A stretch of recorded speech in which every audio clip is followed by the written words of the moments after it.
in this video, we will talk about uncertainty and different ways to write it.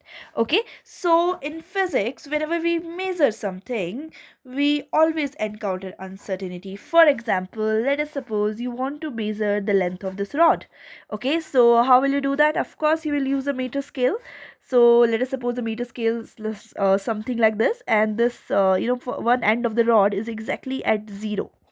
Okay, so I will see where this end is lying, right? So let us suppose this is 12. Okay, and this is 12.5.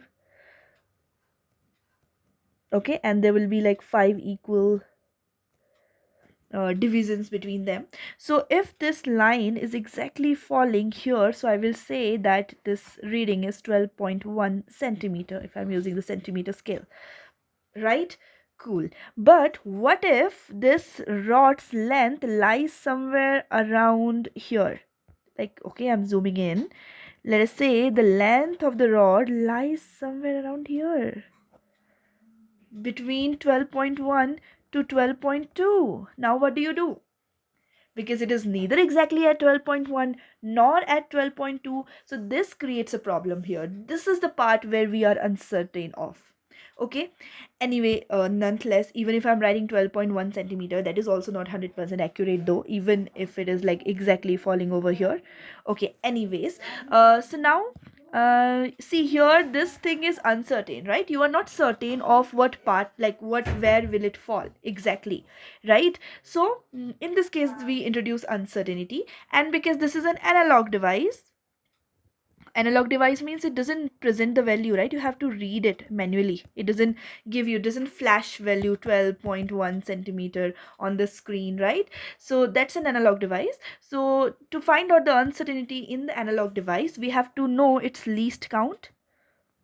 Okay, and we divide that least count by 2, and that gives us the uncertainty in the analog device. Okay, cool. So if you see, this is a centimeter scale. Least count means what is the minimum value that it can measure accurately. So if you look at the scale, I can measure, like, 1 millimeter length accurately, because I have marked, like, this scale is marked at every 1 millimeter. So I can measure 1 millimeter accurately, right? So that is my least count. If I divide it by 2, I get the uncertainty in it, so which becomes 0.5 millimeter, right? In centimeter it becomes 0.05 centimeters. Cool. So now this is the uncertainty of any centimeter scale. Okay, so now any measurement that I'm making from using this scale, let us say I'm getting a length of 13.1, so I have to write it as 13.1 plus minus 0.05. Now, very important thing over here, you see this has 2 decimal place, right? Your uncertainty has 2 decimal place. So even your main value should have 2 decimal place. So I'll have to add one extra 0 over here. So the reading now comes out to be 13.10 plus minus 0.05. Okay.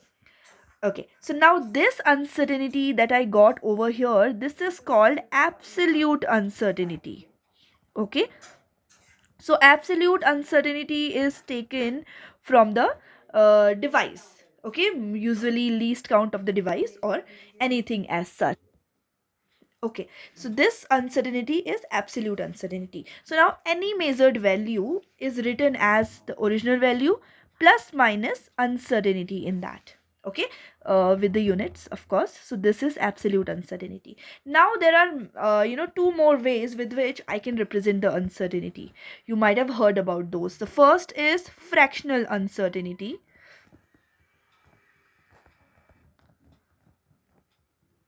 Okay, and the second is percentage uncertainty. Okay, so now let us take the example of the length only. Let us suppose I measured the length of a rod as 13.10 plus minus 0.05 centimeter, right? So this is my original value, and this is the uncertainty in the original value, right? So let me call it L and delta L. So L is my original value and delta L is the uncertainty, absolute uncertainty. So now if I want to write this in the fractional form, so the fractional uncertainty is nothing but delta L by L.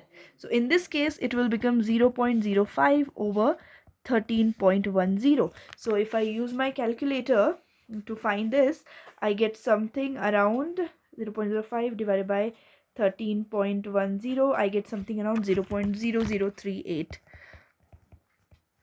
So this is my fractional uncertainty.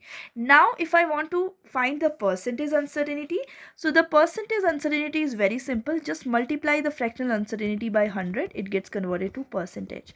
So delta L by L into 100, which is 0.05 over 13.10 into 100%.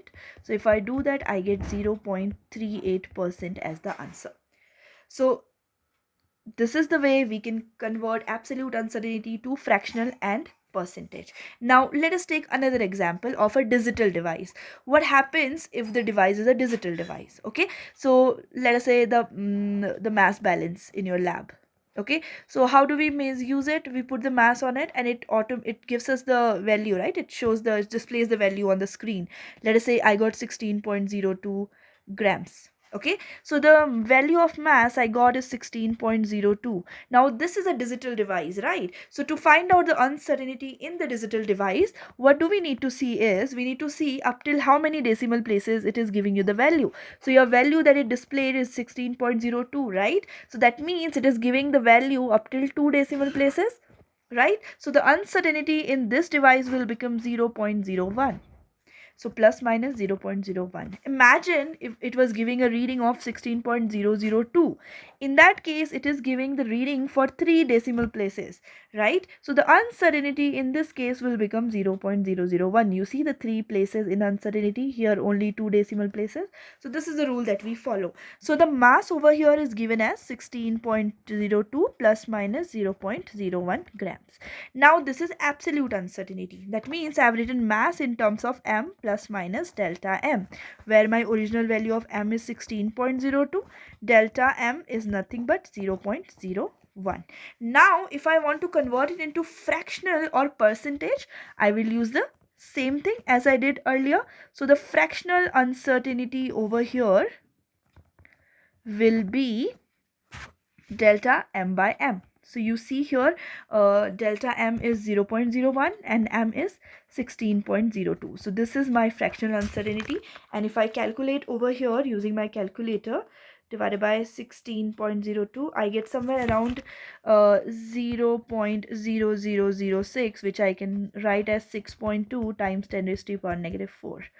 Okay, similarly if I want to convert it into percentage, so percentage uncertainty in the value of m is going to be nothing but delta m by m into 100, which is 0.01 over 16.02 into 100, which comes out to be nothing but 6.2 times 10 to the power negative 2 percentage.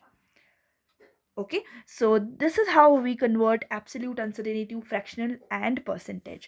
So in this video we discussed about what do we do for analog devices. We find out their least count and we divide it by 2. That becomes our absolute uncertainty in that measurement, right? For a digital device, we just take to how many decimal places it is giving us the value, and we, like, if it is giving us the value till 3 decimal places, our uncertainty becomes 0.001 with again 3 decimal place. Okay, cool. So we'll do past paper question in the next video.